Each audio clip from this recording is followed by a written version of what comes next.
नमस्कार, उत्तर प्रदेश एक्सप्रेस में आप सभी का स्वागत है। मैं हूं आपके साथ कविता पांडे। बुलेटिन की शुरुआत बड़ी खबर के साथ, जहां दिल्ली में यूपी की लोकसभा सीटों पर चर्चा। बीजेपी केंद्रीय चुनाव समिति की बैठक में चर्चा। यूपी लोकसभा चुनाव की टिकटों को लेकर हुआ मंथन।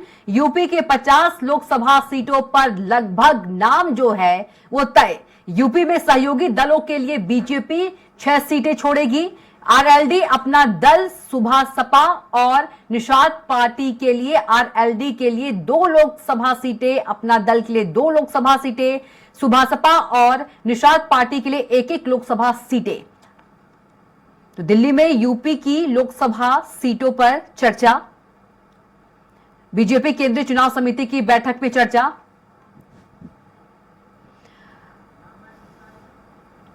और चलिए इसी खबर पर ज्यादा जानकारी के साथ उत्तर प्रदेश के संपादक राघवेंद्र त्रिपाठी जी हमारे साथ सीधे जुड़ गए हैं। राघवेंद्र जी, किस तरह से देखते हैं?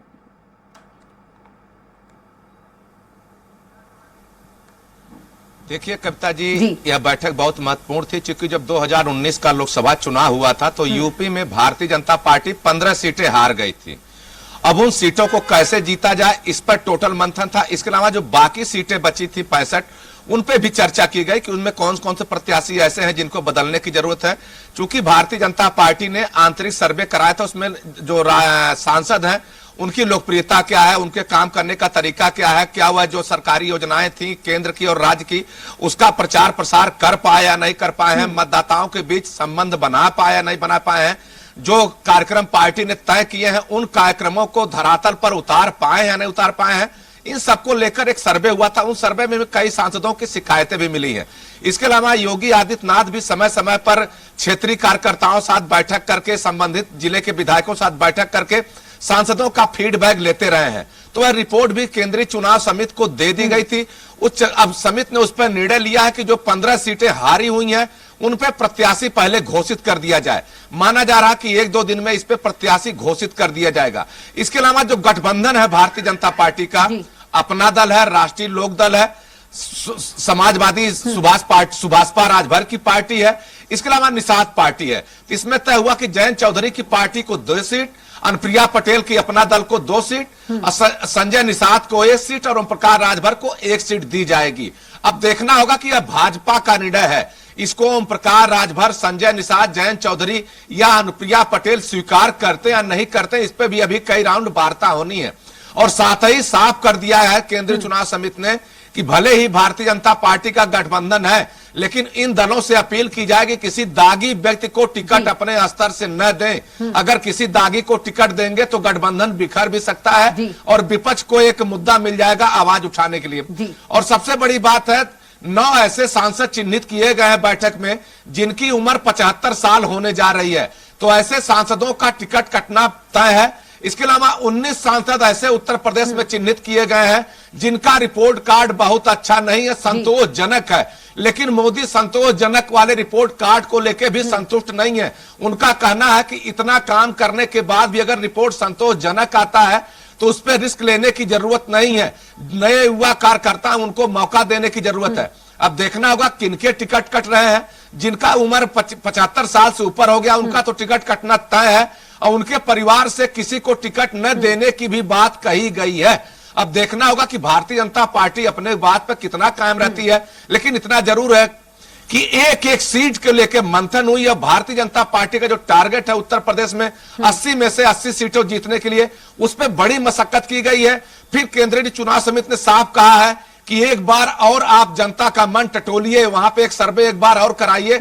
अभी 8 से 10 दिन का वक्त है ताकि प्रत्याशियों का चयन करके अंतिम सूची जारी की जा सके। जी कविता जी, बिल्कुल राघवेंद्र जी, जिस तरह से आप पूरी जानकारी दे रहे हैं उससे यही है कि जो प्रत्याशी है, प्रत्याशियों के नाम पर बिल्कुल ही सोच समझकर विचार किया गया होगा।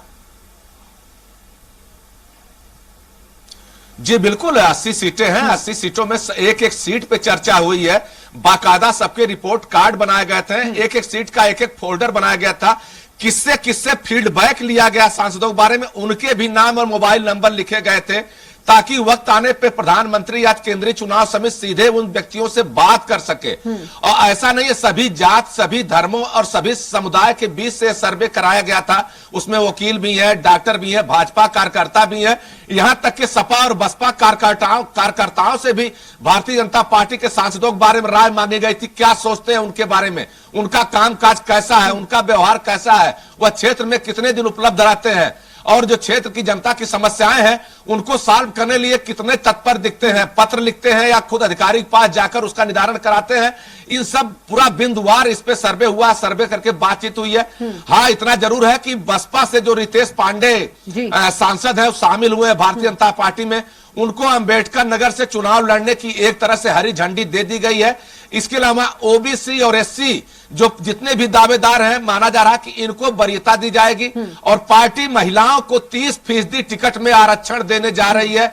चूंकि लोकसभा में प्रधानमंत्री ने महिला बंधन कार्यक्रम के तहत एक विधेयक पेश किया था आरक्षण के लिए, लेकिन वह 2027 के बाद लागू होगा। लेकिन भारतीय जनता पार्टी अपने स्तर से पार्टी के अंदर इस बार महिला आरक्षण पर फोकस करने जा रही है। अधिक से अधिक महिलाओं को टिकट देने की तैयारी है। जो महिलाएं अपने क्षेत्र में अच्छा काम कर रही हैं उनके बायोडाटा को भी प्रधानमंत्री मोदी, नड्डा और अमित शाह के सामने रख दिया गया है ताकि वह अध्ययन करके विस्तृत निर्णय ले सके।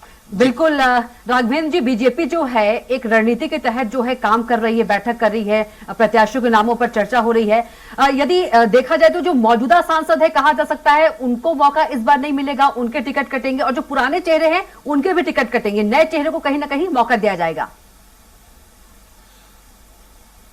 देखिए जी कप्ता जी, बैठक में साफ तरह से बात हुई कि 2014 में जो लोग छत्तीसगढ़ से चुनाव जीते थे, 2019 में सभी 10 प्रत्याशियों को बदल दिया गया था। यह मुद्दा बैठक में उठा था कि अगर मोदी के चेहरे पे ही चुनाव लड़ना है, सांसदों के कार्यप्रणाली को जनता नहीं देख रही है, तो हम अवसर आने पर सभी को बदल सकते हैं। और उत्तर प्रदेश में ऐसे कई सांसद, लगभग 35 से 36 सांसद हैं जिनके टिकट बदलने की तैयारी है। चूंकि प्रधानमंत्री मोदी किसी भी तरह का रिस्क नहीं लेना चाहते। वो जानते हैं कि अगर जनता में किसी के प्रति कोई नाराजगी होगी तो भले ही चेहरा मेरा हो, कहीं न कहीं एक टीस रहती है, मन महसूस कर लोग वोट देते हैं। जो उत्साह का माहौल पार्टी को लेकर होना चाहिए मतदाताओं के बीच में, उसमें कमी आएगी और उसका संदेश बहुत खराब जाएगा। इसी नाते एक एक सीट की समीक्षा की गई है, चाहे वह सांसद कितना भी प्रभावशाली क्यों ना हो। केंद्र में अगर मंत्री है तो उसका भी टिकट काटने की तैयारी है। लखीमपुर खीरी में एक सीट ऐसी है, हम नाम नहीं लेंगे अभी, उनके बारे में जो रिपोर्ट गई है बहुत ही खराब थी, उसका भी टिकट काटने की तैयारी। इसके अलावा ऐसे कई सांसद हैं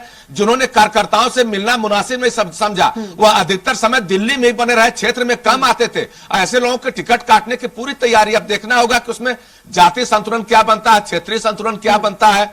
हो सकता है कि आने वाले दिनों में उनको एक बार और मौका देकर, चेतावनी देकर फिर दोबारा मौका दिया जाए। लेकिन इतना जरूर है कि प्रधानमंत्री मोदी, भाजपा प्रदेश राष्ट्रीय अध्यक्ष जेपी नड्डा और अमित शाह किसी तरह का रिस्क नहीं लेना चाहते हैं। खास तौर से योगी आदित्यनाथ ने साफ कर दिया है कि हम दागी और जो उदासीन प्रत्याशी हैं उनको लेकर मैदान में नहीं उतरने वाले हैं।